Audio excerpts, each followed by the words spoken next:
bersama saya Iwan, acara Kemas Timik Bandung. Oke, pengetahuan adalah suatu fakta, kebenaran atau informasi yang diperoleh melalui pengalaman ataupun pembelajaran.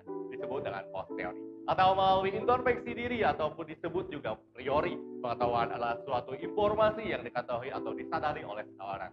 Edukasi di masa pandemi menjadi tantangan bagi sebagian orang.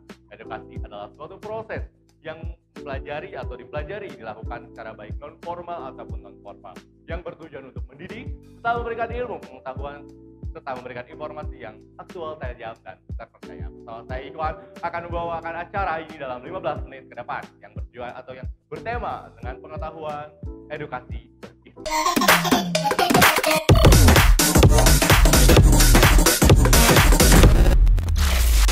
Nah, telah hadir bersama saya di studio Ketua LDK dan juga dari DSC. Nah, lebih kenal dan lebih asik lagi kita akan langsung, kalau istilahnya bukan nodong ya, apa ya, langsung kenalan aja deh dari Kang Saikun ya. Kang Saikun tuh sebagai apa nih di LDK-nya? Saya sebagai Ketua LDK.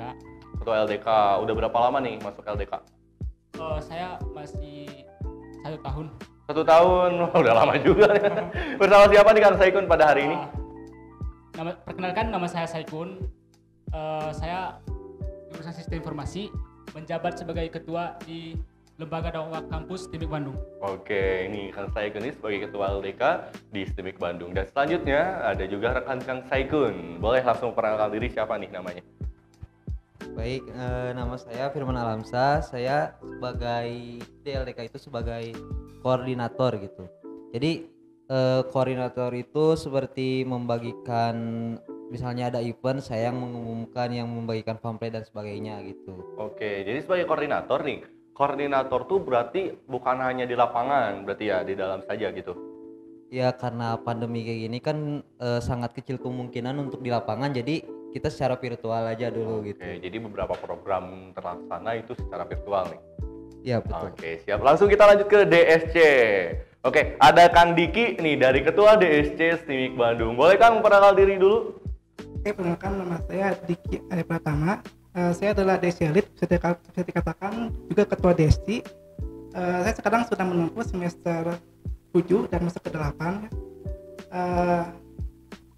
Dan saya bersama Teh Mutia Ajara, satu core team dari DSC Bandung.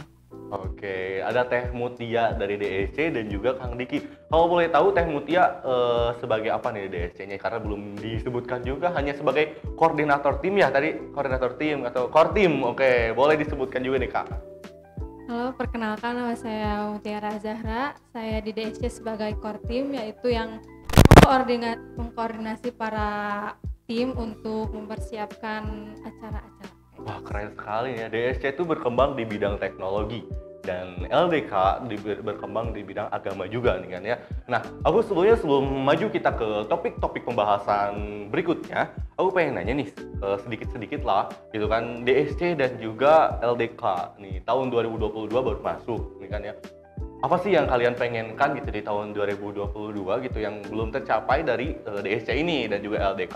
Kayaknya aku bakal lebih nanya ke DSC dulu deh. Kang Diki boleh dijawab dulu. Oke, terima kasih Mas Iwan. Jadi yang paling saya ingin tahun ini adalah nanti kita akan mengadakan kegiatan yang namanya IT Incubation, yang dimana kita mengelompokkan mahasiswa, yaitu member DSC ya. Jadi dikelompokkan dan mereka akan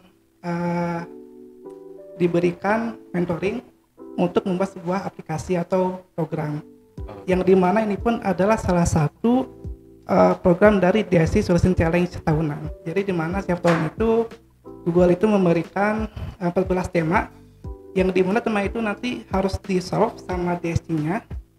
Nah, oleh karena ada hal tersebut, jadi kita inginkan akan diadakan IT Incubation, ya paling minimal ada 3 orang berkelompok. Masing-masing akan diberikan mentoring sampai idenya itu tercipta menjadi sebuah produk. Ini minimal at least itu bisa memberikan ide gitu. Nanti buat ide yang terbaik akan dikembangkan, dan core team DC pun dan saya pun akan ikut mengembangkannya kalau idenya bagus. Dan ya semoga bisa masuk 10 besar DC Student Challenge tahun-tahun ini gitu. Wah, keren sekali nih teman-teman. Nah, ada yang menarik juga nih dari DSC, dan ternyata DSC STIMIK Bandung juga atau Kang Diki ini sudah terdaftar juga di Google nih kalau nggak salah. Jadi DSC-nya itu udah keluar STIMIK Bandung. Kalau boleh tahu kita sharing pengalamannya ataupun apa ya, kalau dibilang kayak bergabung di luar tuh seperti apa gitu.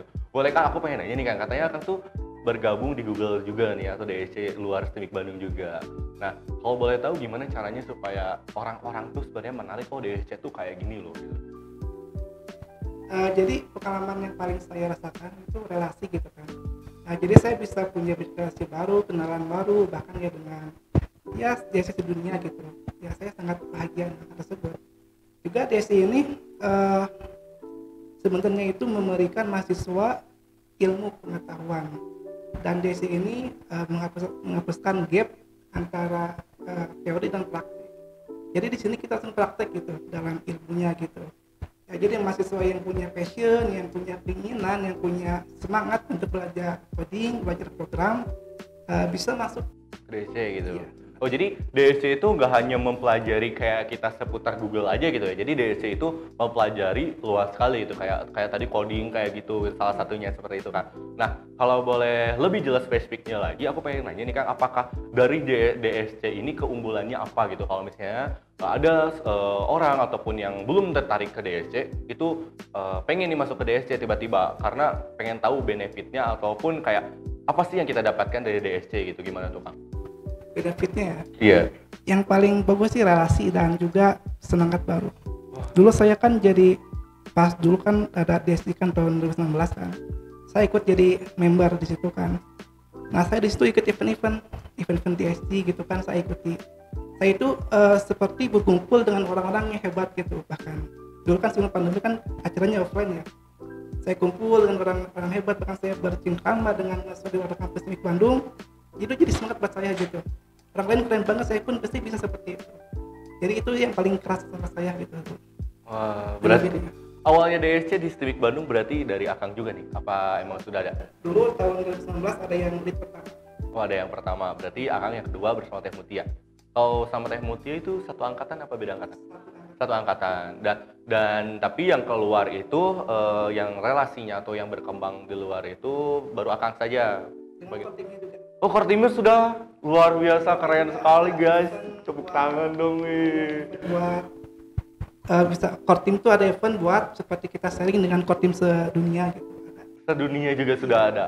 Wah, ternyata STIMIK emang melanglang buana ya guys ya. Bukan hanya mahasiswanya dari penjuru Nusantara, dari Sabang sampai Merauke semua ada berkumpul di sini, dan ternyata LDK-nya pun sudah LDK. Sorry, bukan LDK ya, DSC. DSC-nya juga sudah berkembang di luar kampus, bahkan sudah ikut event di acara-acara luar Jawa Barat seperti itu ya. Indonesia juga sudah mungkin. Wah, keren sekali.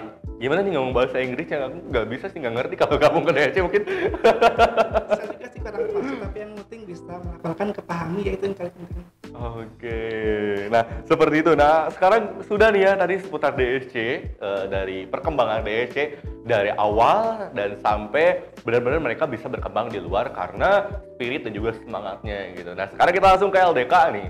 LDK sudah ada Kang Saikun ya, Kang Saikun. Oke, Kang Saikun, LDK tuh sebenarnya awal mulanya seperti apa dan bagaimana itu terjadinya LDK di kampus? Baik, untuk perkembangan LDK atau adanya LDK di kampus itu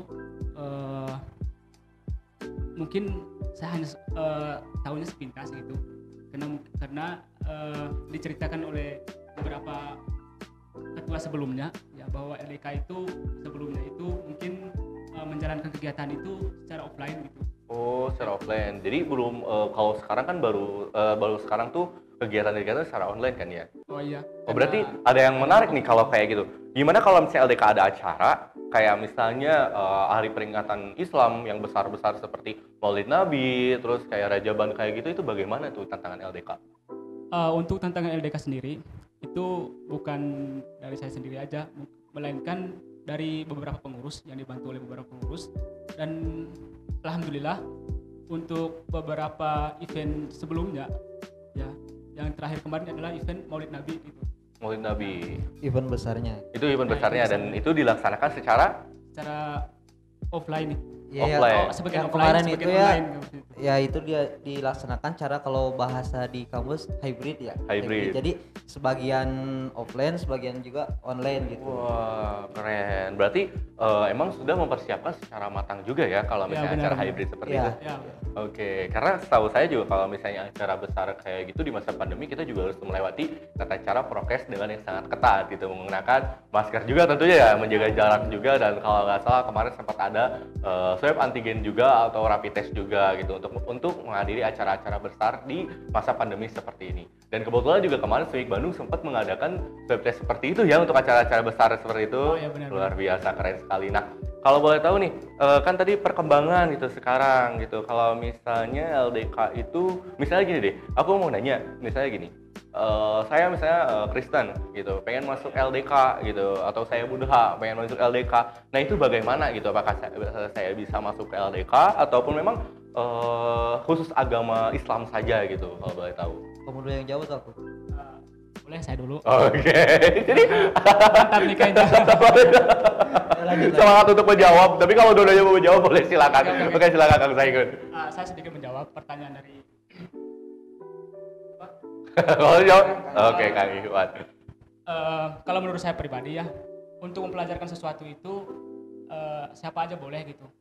Ya, akan tetapi ini juga kan yang berdasar agama Islam gitu. Betul. Nah, di sana juga bukan hanya untuk membahas tentang agama gitu. Dan bahkan di sana juga ada yang namanya divisi public speaking. Betul. Nah, seperti itu.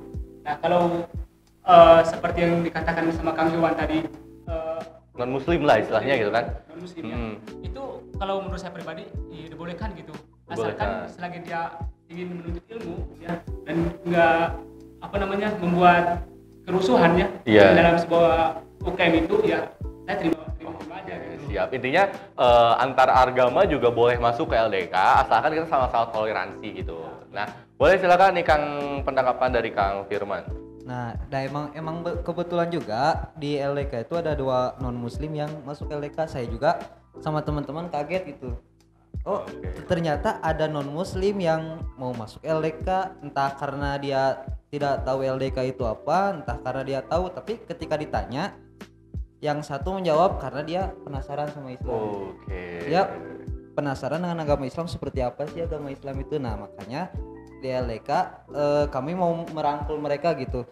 Jika mereka tidak keberatan dan orang tua mereka menyetujui dan memperbolehkan, nah kami akan merangkul gitu. Kami nggak akan memaksa pokoknya harus masuk Islam gini, enggak.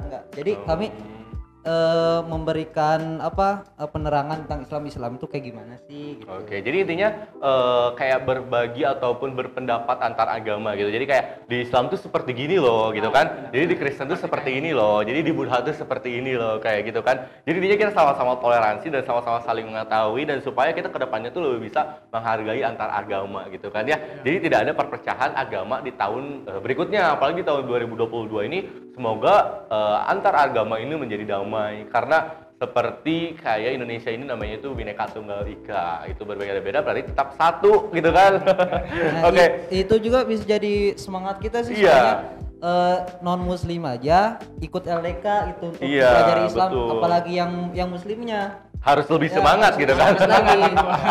Oke, selanjutnya aku pengen nanya nih ke Teh Mutia. Teh Mutia, karena aku belum nanya nih, sekarang aku pengen nanya ke Teh Mutia. Teh Mutia, harapan dari UKM DSC ini, UKM DSC ini pengennya seperti apa gitu Teh Mutia? Kalau harapan dari kita sih ada penerus baru ya. Soalnya kan kita Iya. baru 2 generasi. Generasi pertama yang udah keluar dari STIMIK, generasi kedua itu kita.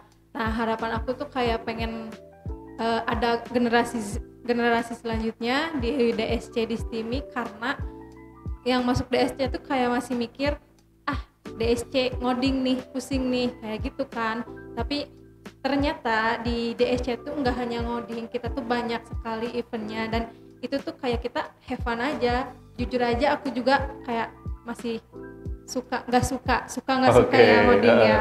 Tapi kan karena diajarin, ada yang ngajarin juga, kita jadi bisa kan jadi diskusi juga ya. Harapan aku di tahun ini buat DSC ya ada generasi baru lah. Oke, jadi harapannya supaya ada regenerasi dari DSC ini. Oke, nah kalau boleh minta atau aku boleh tahu hal yang paling menarik gitu yang menurut Teh Mutia itu menarik banget kalau DSC ini gitu supaya bisa menjadi mengajak teman-teman kita yang di rumah ataupun yang kuliah di sini supaya masuk DSC gimana? Kalau menurut aku ya, kan kita di kampus tuh ngodingnya ya sesuai dari dosen ya, Betul. sesuai yang diberikan dosen ya. Nah kalau menurut aku masuk DSC tuh kita banyak sekali belajar coding-coding yang lain dan kita tuh kayak tahu, oh di luar tuh masih ada yang ini loh, di luar tuh masih ada yang ini loh. Kita mempelajari itu ya bukan aja yang di kampus gitu kan. Karena di luaran sana pas buat kerja yang di kampus tuh kadang nggak kepake. Nah, malah Oke. yang sekarang yang di DSC tuh yang kepake sama aku, menurut aku pribadi. Jadi yang menariknya yaitu kita mempelajarin yang nggak dipelajarin di kampus. Oke, jadi menambah ilmu semakin luas ya, gitu kan. Menjadi kitanya juga pengetahuannya makin bertambah setelah masuk DSC gitu. Nah, buat rekan-rekan semua gitu yang mau masuk DSC, masuk saja langsung ke Teh Mutia atau Kang Diki gitu. Nah, selanjutnya aku bakal nanya nih dari LDK juga seperti tadi harapan UKM-nya gitu. Harapan UKM LDK ini ke depannya seperti apa? Untuk harapan UKM LDK ke depannya ya, untuk ke depannya mungkin bisa lebih maju lagi dan mungkin ada penerus gitu dari angkatan 21 Iya, 21. yang angkatan baru nanti ya. Ya. Dan semoga ke depannya mereka akan membuat sebuah event yang dimana event yang telah dibuat oleh pengurus-pengurus sebelumnya gitu lebih hebat lagi seperti itu. Wah, gitu. Jadi LDK-nya itu lebih berkembang ya, lebih berkembang pesat tinggi gitu. Jadi semakin ada regenerasinya karena kalau misalnya ada organisasi ya harus ada yang meneruskan gitu kan ya. Kalau misalnya tidak ada yang meneruskan, organisasi akan mati ya. Kita juga tidak bisa hidup tanpa organisasi gitu. Emang betul kan? Zaman sekarang gitu di angkatan tahun 2000, angkatan 99 sampai dengan 21, pokoknya angkatan 2000-an lah ya. Itu kita itu kayak wajib banget gitu ikut organisasi karena setelah ikut organisasi kita bakal paham gitu dunia sosial seperti apa gitu, dunia kerja juga mungkin bakal ketemu di organisasi seperti itu. Nah tadi kan ada harapan UKM di LDK gitu kan. Nah hal yang menarik di LDK saat itu apa? Hal yang menarik di LDK ya. Iya, gimana nih? Ini menurut pendapat saya atau bukan ya? Ya boleh kalau Kang. Tapi kalau bukan pendapat Kang Firman, pendapat siapa lagi? Oh, iya. Oke, silakan. Ya, yang menarik di LDK itu gini loh. Di kampus itu kan kita belajar tentang akademik yang umum gitu. Nah, untuk di bidang agamanya kita kampus menyediakan LDK. Betul. Nah, itulah hal-hal menariknya kita walaupun di kampus mempelajari akademik yang umum, kita juga bisa mempelajari tentang agama di LDK. Kita membangun wadah buat kita bersilaturahmi bersama-sama gitu. iya. Itu sih hal yang menarik dari LDK. Kita dapat ilmu bareng-bareng gitu, saling sharing lah gitu. Oke, jadi LDK itu bukan hanya tempat wadah ataupun lembaga dakwah kampus saja ya, atau bukan tempat dakwah saja. Ya, LDK juga ternyata tempat kita bertukar pendapat serta belajar public speaking juga, betul tadi kan Ya. disinggung juga kan ya. Dan juga LDK juga ternyata bisa bertukar pendapat antar agama gitu. Jadi kita bisa menghargai antar agama, toleransi bersama agama gitu. Jadi kita sama-sama tahu lah gitu kan. Bener gak Kang Saiku nih seperti yang tadi saya ucapkan? Sedikit tambahan, kalau di LDK itu sendiri itu ada 4 divisi ya kalau misalnya Ya. ada 4 divisi. Yang pertama tadi divisi public speaking, Ya. terus ada divisi kaligrafi, terus sama divisi nasid, divisi kaligrafi, divisi MTQ. MTQ. Oke. Ketuanya saking banyak anggotanya jadi pusing deh. Iya. Mungkin nanti kalau seandainya ada teman-teman yang pengen belajar kaligrafi gitu, Betul. boleh ikut gabung di LDK, dan di LDK itu akan terima siapa aja gitu, Oke, terbuka gitu. terbuka. Gimana kalau anak kecil anak TK masuk ke LDK bisa? Boleh. Janganlah. Oke, itu menyinggung tadi dari divisi-divisi dari LDK. Nah, sekarang ada yang lupa juga. Aku menanyakan divisi dari DSC ini. Kalau boleh tahu apa saja nih divisi dari DSC ini? Divisi yang mungkin ini lebih ke lanjutan ya. Jadi Kita nggak ada divisi. Oke, tidak ada divisi ini, cuma satu aja gitu. ya, jadi kita lanjutan, jadi kita menyediakan siswa untuk belajar, antaranya ada development, mobile development ya, gitu. Terus web development, Google Cloud, computing, yang terakhir machine learning. jarang. Jadi kita menggunakan event-event kemudian kan Android, terus di web kan. Nah, sekarang kita kan menggunakan event melalui Google Cloud gitu. Oke, berarti itu adalah, jadi kalau DSC ini hanya satu saja, tapi menjadi beberapa training pad seperti itu. Nah, sekarang kan aku tadi nanya dari harapan dan juga divisi-divisi tadi menyinggung sedikit. Nah, sekarang ini aku bakal nanya tahun 2022 kan sudah masuk. Nah, tahun 2022 ini sudah masuk, sudah lewat, 2021 sudah lewat dan masuk 2022. Aku ingin menanyakan deh harapan dari masing-masing UKM ini seperti apa? Dari DSC dulu deh kayaknya, dari DSC dulu boleh. Harapan untuk UKM di 2022. Betul, iya. Dari kami sih pengennya ya UKM di Istimik itu jadi mengadakan event yang collab.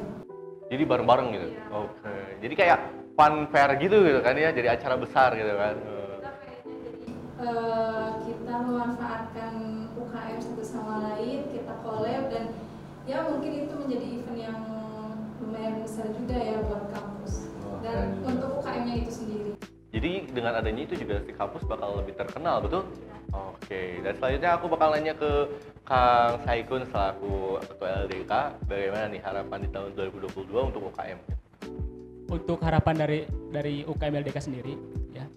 Untuk harapan tahun 2022 mungkin harapan saya semoga apa yang dilakukan, apa yang diacarakan kemarin dari kemarin itu mungkin kedepannya mungkin akan dilaksanakan kembali gitu. Lebih Jangan sampai megah tertunda, gitu, ya. oke. Lebih besar gitu. Betul. Dan mungkin untuk kerjasama baik dari pengurus ataupun untuk setiap dosen-dosen yang di kampus mungkin alhamdulillah kemarin udah ada kerjasama gitu, dalam melaksanakan kegiatan Maulid Nabi. Betul. Itu adalah event terbesar di lembaga Dawah Kampus Istimik Bandung. Wah, keren sekali nih ya. Udah tadi awal tahun tadi harapannya seperti itu. Nah sekarang aku pengen nanya nih kan, tadi kan seputar harapan dari UKM. Nah aku pengen tahu nih, kayak sebenarnya reportasi UKM di Istimik Bandung itu seperti apa gitu. Terus ada saran gitu, pengennya seperti ini gitu, pengennya seperti itu gitu. Boleh disampaikan dari Kak Mutia dulu? Kalau untuk itu kayak pengen UKM di Istimik Bandung itu lebih aktif ya. Lebih aktif, terus lebih kekeluargaan. Ya kita dukung satu sama lain aja sih. Oke, jadi komunikasi semakin kuat juga karena mengingat UKM di Istimik Bandung itu cukup banyak sekali gini rekan-rekan. Bahkan ya kita bakal ngadain seluruh talk show ini spesial untuk seluruh UKM Istimik Bandung terbuka. Kita akan menanyakan apa nih maunya ataupun seperti ini loh maunya gitu. Karena supaya di tahun 2022 ini seluruh UKM di Istimik Bandung semakin klop dan semakin keluarganya lebih terasa juga. Nah, dari reportasi ditanyakan langsung ke Teh Mutia. Mungkin sekarang aku lebih tanyakan ke Kang Diki gitu untuk pengennya seperti apa gitu. Ya, saya masih ke depan UKM di Istimik Bandung itu bisa lebih mengadakan event yang besar gitu. Event besar dengan partisipasinya gitu. Karena kalau kita hanya ngadain event dari UKM itu nggak akan terlalu besar. Kalau kita mengadakan dengan proyek bisa itu akan jadi lebih besar lagi gitu. Oke, siap. Langsung ke Kang Saikun nih, seperti apa Kang Saikun?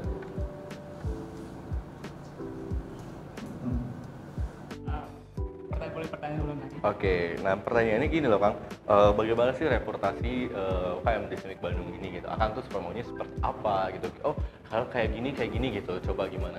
Oke baik, keinginan saya baik itu di UKM LDK ya, yaitu kerjasama di setiap UKM. Nah, di sini kan di Istimik Bandung itu kan ada beberapa UKM ya. Banyak sekali gitu. Banyak sekali gitu. Nah harapannya itu adalah ya kerjasama di UKM itu ada gitu. Oke, jadi semakin ada ya. Salah satu contohnya itu adalah ketika LDK itu mengadakan event ya, Nah, mungkin dari UKM yang lain ya, mungkin bisa Bergabung bantu atau bisa bekerjasama gitu untuk menyukseskan event tersebut. Oke, seperti itu ya. Tentunya komunikasi dan kerjasama itu harus penting di antara organisasi ataupun suatu kinerja gitu supaya terjadinya suatu hasil karya yang sangat luar biasa bagus dan juga kece gitu. Kalau misalnya kompak gitu kan, walaupun sekecil acaranya apapun itu bakal jadi lebih bagus dan juga keren gitu. Nah, selanjutnya dari Kang Firman nih, gimana nih reportasi di STIMIK Bandung UKM-nya itu seperti apa gitu? Reportasi atau reputasi sih? Reputasi itu, kalau reportasi tadi salah. Oke, baik. Boleh silakan disampaikan. Untuk yang pertama sih ya semoga lebih maju lagi dan lebih istiqomah lagi gitu. Iya. Lebih istiqomah lagi untuk menjalankannya agar setiap UKM di kampus kita itu berkembang ya. Jadi itu bukan harapan saya tapi harapan kita semua ya. Oke. Harapan kita semua begitu. Nah, seperti yang Teh Mutia katakan juga tadi di awal semoga bisa collab gitu. Ya karena collab itu penting karena satu hal yang membuat antar UKM terhubung, silaturahmi antar UKM itu collab. Oke. Nah, jadi collab itu sangat penting, semoga akan sering terjadi gitu ke depannya. Oke, nah guys, nah tadi adalah seluruh pendapat dari UKM LDK dan juga DSC. Nah, tadi adalah harapan-harapan sudah disampaikan, progres sudah disampaikan, awal mula berdiri DSC sudah disampaikan, LDK pun juga sudah menyampaikan. Nah, harapan juga tadi sudah disampaikan, awal tahun 2022 mau seperti apa itu sudah disampaikan, dan progres ataupun reportasi dari UKM STIMIK Bandung pun sudah disampaikan. Nah guys, gak kerasa kita udah ada di penghujung acara karena sebentar lagi juga akan mungkin ada kesibukan lain juga kan, betul? Oke, saya Ikhwan sebagai pembawa acara pamit undur diri. Wassalamualaikum warahmatullahi wabarakatuh. Sampai jumpa di Kemas selanjutnya. See you next tomorrow.